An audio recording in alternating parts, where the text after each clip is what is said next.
ایک بات میں آپ کو بتاؤں، سکسیس کس کو کہتے ہیں؟ کامیابی. اور ہر کوئی یہ کہتا ہے کہ مجھے سکسیس کی طرف سفر کرنا ہے.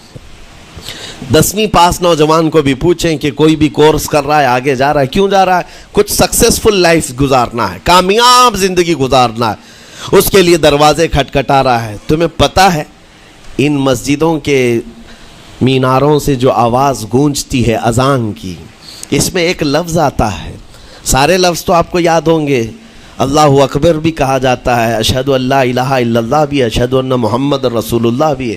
اس کے بعد ایک لفظ پکارتا ہے مؤذن، حی علی الصلاۃ. حی علی الصلاۃ کا مطلب ہوتا ہے آؤ نماز کی طرف، آؤ نماز کی طرف. اس کے بعد ایک اور لفظ پکارتا ہے حی علی الفلاح، جس کا معنی معلوم ہے آپ کو؟ مؤذن یہ کہتا ہے آؤ کامیابی کی طرف، آؤ کامیابی کی طرف. ٹوٹل یہ دن میں 10 بار مؤذن پکارتا ہے. فجر میں 2 بار، ظہر میں 2 بار، عصر میں 2 بار، مغرب میں 2 بار، عشاء میں 2 بار. کتنی مرتبہ پکارا؟ 10 بار پکارا تمہیں، آؤ کامیابی کی طرف. لیکن ایک بات یاد رکھو، یہ پکارنے والے مؤذن کی حالت مت دیکھو کہ یہ پکار رہا ہے، بلکہ یہ رحمان کی صدا ہے، یہ اللہ کی صدا ہے جو تمہیں بلا رہا ہے. یہ تو اپنی آواز اور اپنے الفاظ سے ترجمانی کر رہا ہے اور تمہیں اللہ کی صدا تمہارے تک منتقل کر رہا ہے. لیکن حقیقت میں بلانے والا کون ہے؟ اللہ ہے. مسجدوں میں بلانے والا کون ہے؟ اللہ ہے. اللہ کی صدا پر آپ آ رہے ہو. اب سوچو، جو رحمان تمہیں 10 مرتبہ دن میں یہ بات پہنچا رہا، آؤ کامیابی کی طرف، آؤ کامیابی کی طرف، تم اس چیز کو چھوڑ کر کے کامیابی ان لوگوں کے سامنے ڈھونڈنے نکلے جن کو پیشاب کرنے کا سلیقہ نہیں معلوم. السلام علیکم ورحمۃ اللہ وبرکاتہ. میرے پیارے ناظرین، مجھے امید ہے کہ آپ لوگ خیریت و عافیت سے ہوں گے.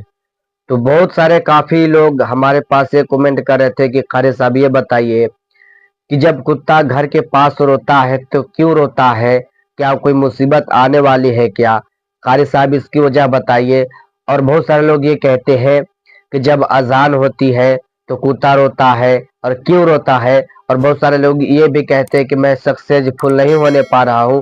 تو جب بھی اذان ہوتی ہے نا، تو آپ اذان ہونے وقت کیا کرنا ہے؟ آپ سب سے پہلے مفتی سلمان اظہری صاحب کے زبان سے بیانات کو سماعت کر لیجیے. جن کو کھانے پینے کے طور طریقے نہیں معلوم، ان لوگوں کے پاس ہمارے بچے اگر کامیابی ڈھونڈیں گے تو بات یہی ہے، ٹوپی کو سر پر پہنو تو اچھا لگے گا، لیکن دوسری جگہ پہننے لگے تو بیوقوف کہیں گے، ظلم کر رہے ہو ٹوپی کے ساتھ.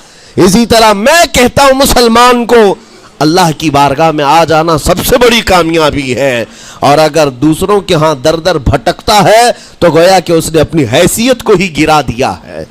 اسی لیے اقبال نے کیا کہا تھا، بہت اچھی بات، کہ وہ ایک سجدہ جسے تو گراں سمجھتا ہے. گراں کا مطلب کیا؟ بھاری. ایک سجدہ کرنے میں تو بھاری پن محسوس کرتا ہے. وہ ایک سجدہ جسے تو گراں سمجھتا ہے، ارے 1000 سجدوں سے دیتا ہے آدمی کو نجات. در در جھکنے سے تو تمہیں بچا لیتا ہے. اس کے سامنے بھی جھکا، نیتا کے سامنے بھی جھکا، سیٹ کے سامنے بھی جھکا، پولیس کے سامنے بھی جھکا، جج کے سامنے بھی جھکا، سب کے سامنے جھک رہا ہے. ایک سجدہ یہاں کر لے، مولا ہر سجدے سے تجھے آزاد کرتے. یہاں جھکنے والا پھر کہیں اور نہیں جھکتا. ہاں، اسی لیے شاعر نے کہا ہے، مرد حق باطل کے آگے مات کھا سکتا نہیں، سر کٹا سکتا ہے لیکن سر جھکا سکتا نہیں.